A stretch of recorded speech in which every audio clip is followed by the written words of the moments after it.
Hello everyone, welcome to Rasayan Academy guys once again. So here we are back with another name reaction video.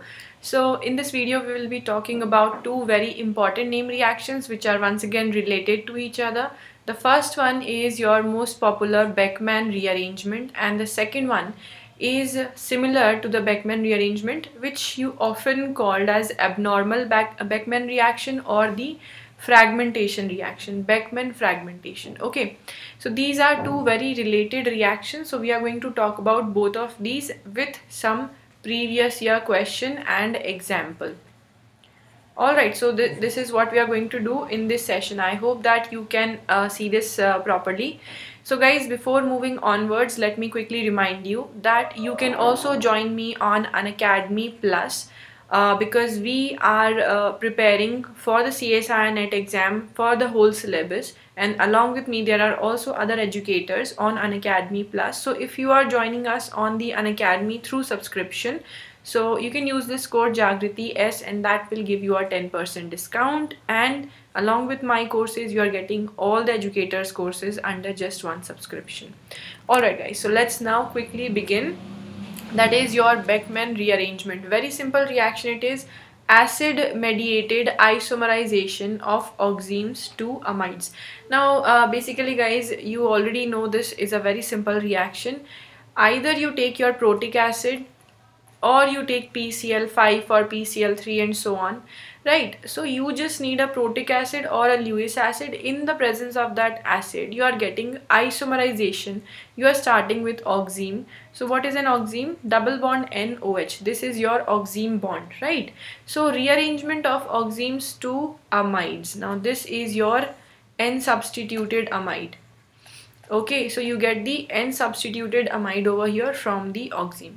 So what happens is, this is the whole reaction and you have to keep in mind the substituent, because there is a rearrangement or a migration. So the substituent which is trans to our leaving group, that is going to migrate. Okay, so let's talk about it. So in the protic medium, when you are having your protic acid like this, what is this reaction? Let's say on this carbon, on the oxime carbon, you have two different alkyl group. It could be hydrogen, it could be any aryl group also, right? So you are having these two different groups. Now from here, in the presence of acid, the OH group is going to get protonated. Right from here it is going to accept a proton, it gets protonated, becomes a good leaving group which is your water. Okay, and then one of the group which is trans to our leaving group, this is going to migrate. Alright, so this is our overall reaction that we have to take care of. Let's quickly talk about the mechanism of the Beckman reaction. Very many times it has been asked in your GATE exam, CSIR NET exam, IIT JAM and all of the important examinations, right? So let's talk about this, that on your carbon, let's say you are having two alkyl groups in this manner. In the presence of a protic acid, you have your hydroxide group taking away this proton, becoming the hydronium ion, which is a very good leaving group, and take care of this, that the trans group is going to migrate. So the trans group, that is your R1, this has migrated onto the nitrogen. So if it migrates onto the nitrogen, you will get a positive charge on the carbon itself because a bond has migrated. Okay, so water is leaving and there is R1 migration along with it. Okay, so always the trans group migrates. Now if there is a positive charge, nitrogen with the lone pair is going to stabilize the positive charge like this and forms a iminium intermediate in this manner. Alright, so this intermediate is of utmost importance because now this is going to decide that whether you have the Beckman rearrangement or you have the Beckman fragmentation. Fragmentation we'll talk about later. Right now let's move on to rearrangement. So ultimately what happens is, your water, which is behaving as a nucleophile over here, will once again attack on this carbon, relieve the positive charge on nitrogen and give you this intermediate. So the intermediate actually looks like the enol system. Enol is actually like this. Yes, so it looks like the enol system. It undergoes tautomerism, right? And that gives you the ketone, or let's say the amide. So the answer, the final product of your Beckmann rearrangement is your N-substituted amide. Always N-substituted amide, because some of the group is migrating on nitrogen. Okay, it could be a alkyl group, it could be a aryl group also. So N-substituted amide is what you are going to get from the Beckmann rearrangement. Very simple reaction. Now what is not simple about this reaction is the selectivity. Alright, selecting the group that migrates, that is not so simple. Selecting the group that migrates. So we are going to check out examples for this also. Let's see. And yes, before moving on to example, let's see another mechanism which would be possible if, let's say, you are having a Lewis acid like PCl5. So what happens if you are having a Lewis acid and you are not having the protic acid? The reaction mechanism is very similar, just that first of all your oxygen is going to attack on phosphorus directly. There is no proton over here, so directly it attacks on phosphorus. One of the Cl is going to get removed. So this is the overall reaction of the PCl5 catalyzed mechanism. You are getting the same reaction, you are getting the same R1 group, the group which is trans to the leaving group migrate. There is no difference in the reaction. Okay, so what happens is the OH is attacking on phosphorus, one of the Cl leaves. There is a positive charge on oxygen right now with PCl4. Okay, so once again oxygen becomes a good leaving group. So OH as it is not a good leaving group. So either you give it a proton, it forms the hydronium ion and leaves, or if you give it PCl4 or let's say PCl5, it becomes O PCl4H positive and then it leaves once again. So this is your leaving group, and opposite to the leaving group is your R1 which is going to migrate. It has migrated very well. Carbon got a positive charge, so the positive charge will be stabilized by nitrogen. Once again the same intermediate that we had talked about, exact same intermediate, no difference at all. And after the hydrolysis, so guys, after this definitely there has to be hydrolysis, right? So in the hydrolysis step, what happens is water, once again it is going to attack at this carbon, the bond opens away, you get the enol intermediate, and finally there is the amide. So was there any difference in the mechanism? Not much, not much difference. After the leaving group removal, the mechanism is exactly the same, just that when your leaving group is forming, so OH is not a good leaving group, this is your leaving group, right? So the formation of the leaving group is the only different thing that is happening over here. Okay, very simple. Now let's do an example. Let's do an example. You can stop the video, do it by yourself, and then we will proceed. So in this example, guys, what do we see? We see that there is a oxime over here. Here you don't have protic acid, you don't have Lewis acid. What you have is you have tosylation. So first of all, this step, that in the presence of a base, this base is going to take away the OH proton. It is going to form this kind of a species O minus. Alright, there's a double bond of ethoxy, so it is going to be O minus, then it attacks on the paratoluene sulfonyl chloride, okay, paratoluene sulfonyl chloride, and removes the Cl minus to now become the tosylate group. So in any ways, now this is a different reaction. Why? Because here the leaving group is tosylate. Okay, very well.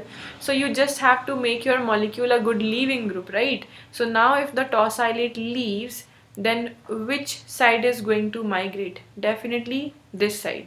The alkyl group is having a greater migratory aptitude as compared to the alkenyl group. Okay, or let's say the sp3 carbon has a greater migratory aptitude as compared to the sp2 carbon. So your product, or let's say your intermediate, would be like this. So I'm just writing in the same manner so that we don't disturb the molecule much. So here we are, first of all. So there is a bond now. This is your sp3 carbon that has migrated. So directly it is going to have a bond with nitrogen, a positive charge onto this carbon. how many atoms are involved and what is the number of these atoms. 1 2 3 4 5 6 7. It forms a 7-member ring. You can just directly draw a 7-member ring right now in this manner. Let's say there is the ethoxy group. Alright, and right over here you get a double bonded nitrogen. Nitrogen comes on this side. There is a positive charge onto this carbon. Why positive? Because the group has migrated. Yes, so in the second step, that is your hydrolysis, oh sorry, water has a lone pair, right? So lone pair of water attacks onto this carbon. Further it's going to give you, I'm directly writing the product because you know it goes through the enol intermediate and finally it gives you the amide. So I'm directly going to the amide. Alright, so there is your ethoxy group, there is this 7-member ring, and you have a ketone molecule over here. So this is your major product. Yes, and a hydrogen on the nitrogen also.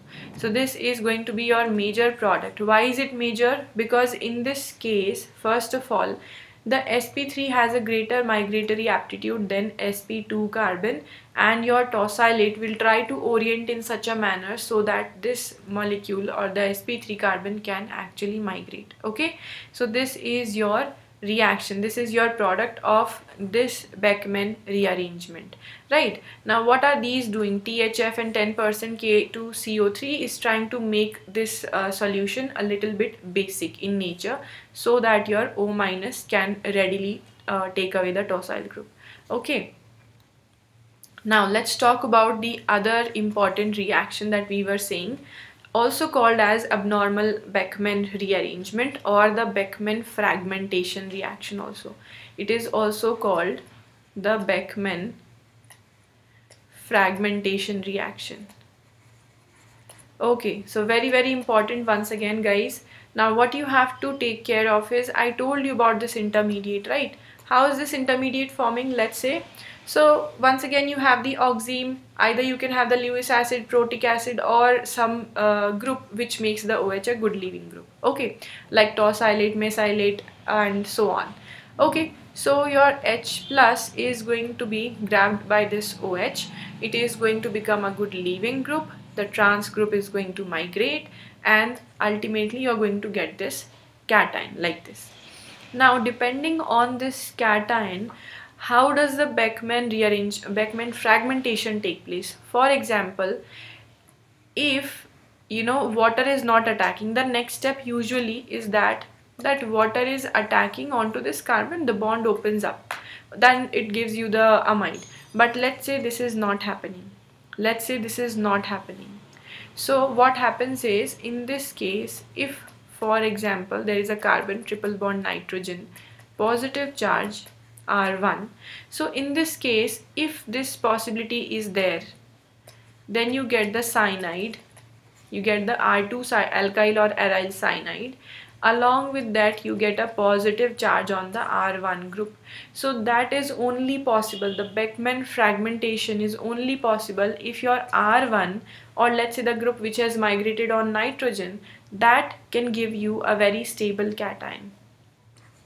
That gives you a stable cation. Or by fragmentation, if somehow you are relieving the ring strain and causing a stable cation. So there are two things that I want to mention, that on fragmentation, if you are relieving the ring strain, then also fragmentation is more possible, or you are forming a very stable carbocation, then also it is possible. So abnormal Beckmann rearrangement is when the migrating substituent fragment, example R1, departs from the intermediate leaving a nitrile, which is your cyanide, as a stable product. So the product must also be stable and your cation must also be stable.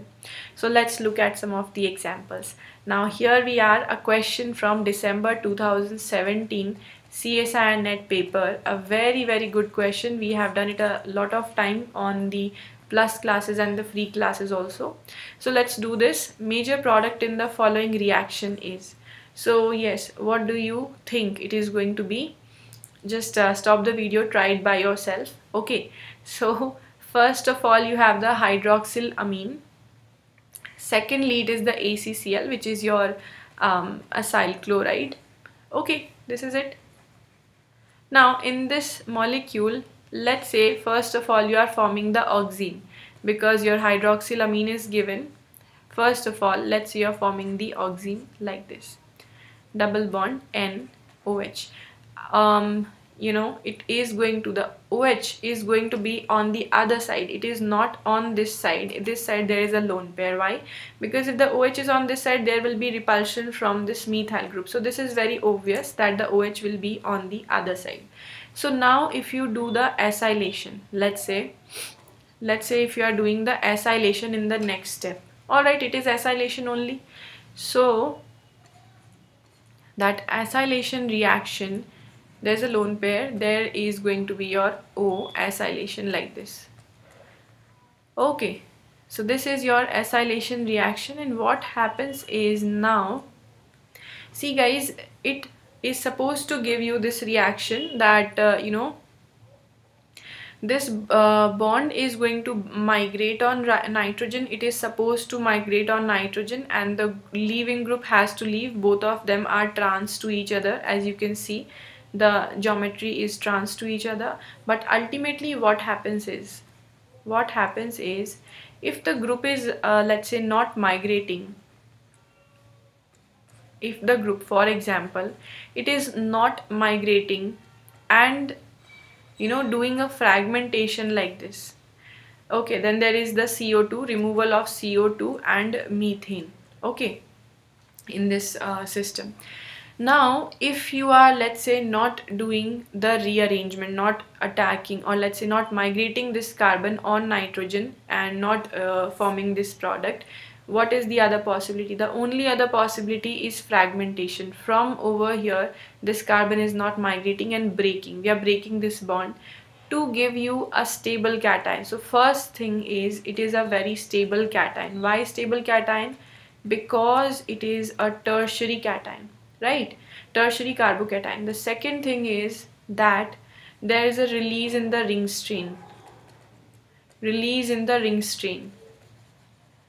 Alright, so this makes this system very stable, and hence now you can actually see that okay, you got a positive charge over here, and in the product it looks like you are getting all the alkenes. So let's decide the position of alkene. So the position of alkene is when you are having the loss of a proton. So which proton will be lost? Here you don't have a proton on the bridging carbon, which is no more a bridging carbon, but still you don't have a proton over here. So the other possibility is either you remove a proton from this carbon like this and form the more stable product. Let me just write it over here. So you get this product. This is your alkene, and the molecule is no more in the ring form. So you can actually you know, write it like this also. Just try to do the numbering. Yes, 5-member ring it is, and on the top, for example, these are your methyl groups on the top, and let's say your cyanide is right over here. Then onto this carbon you have the methyl and the double bond, okay, on the second carbon to it, right, this one. So this is one of the possibilities. What is the other possibility? The other possibility is you remove the hydrogen from this carbon itself. If you are doing so, you will get a product like this. If you are doing so, you will get a product like this, and this product also must be given in the question. Let's just write it properly once in the 5-membered planar system. Let's see if it is there in your options. Okay, there it is. No, B it is not. Option number C, no, it's not given. So both of these are wrong. It does not match the less or let's say the minor product which forms. So this is completely wrong. Your product, and also in the presence of this acidic medium that you are getting, slightly acidic medium, your major product will always be the more substituted alkene. So more substituted alkene is your major product, and also if you are looking at the minor product, the less substituted alkene, then there is no methyl. This is completely wrong. So the options are wrong in that case. So B, C and D, all of these are wrong. Only correct option is option number A, if you are able to carry out the Beckmann fragmentation nicely. Okay, so a very important reaction for your upcoming GATE and NET exam also. Beckmann rearrangement and Beckmann fragmentation. Let's now try and write the mechanism of this reaction. So what you can do is just stop the video and do it by yourself as always, so you can try and figure out what is happening. So in the first case, you are adding the hydroxyl amine. Second case, once again tosyl chloride, making the OH a good leaving group. So let's just write it. So now guys, by now you must have understood that whenever you form the oxime, let's say your I'm not giving you the exact mechanism of oxime formation because it is very easy. NH2OH, your nitrogen is a beta nucleophile. It is going to attack and the OH is going to leave in the presence of slightly acidic medium. The oxygen is going to leave as water. Okay, so let's come back to where the OH will be.